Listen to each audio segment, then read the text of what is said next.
where should investors be looking for the replacement for that income? Like, what are some of the viable replacements? Yeah, well, interestingly, we did some roadshows recently, and we were going out talking to different, brokers, advisors, across the country. I asked a question: how many of you are holding income, like equity for income, in your portfolios today? And like everyone's putting their hands up. But when I was saying like the dividend yield on the ASX 200 is 3.2% today.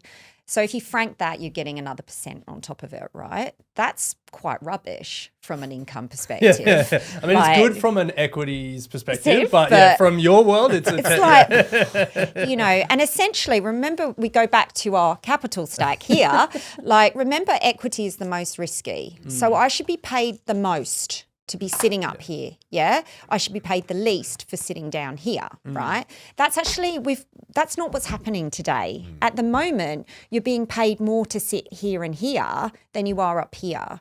So, for example, if you're thinking like you're getting 4.4% on a franked ASX 200 at the moment, or let's use Woolworths as an example. A Woolworths, the dividend yield on Woolworths is 2.9%, bearing in mind their earnings were quite rubbish. They were down 19%, so they had a weak result. But if I buy a Woolworths bond today, a senior bond, I'm getting over 5% on that, and I'm here.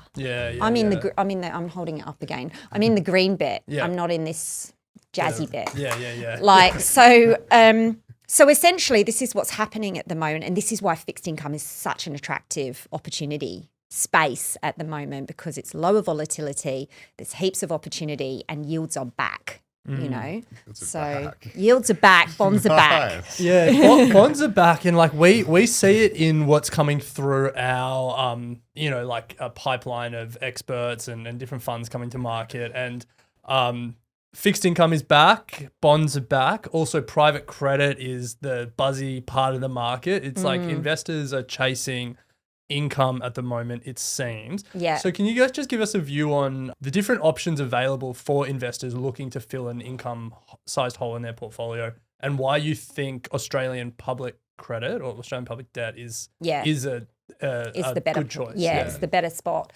So, I'll talk about private credit in a minute, but the reason why Australian public credit in particular is so attractive, there's a couple of reasons for it, is our index versus, the credit indices overseas, so the US and Europe, is super, super high quality. In fact, it's about 2 rating notches higher. So we're like typically A+, they're like A-. Yeah, right. And so the reason for that is because we have this amazingly strong banking system. So the banks issue most into the credit markets, as you would expect.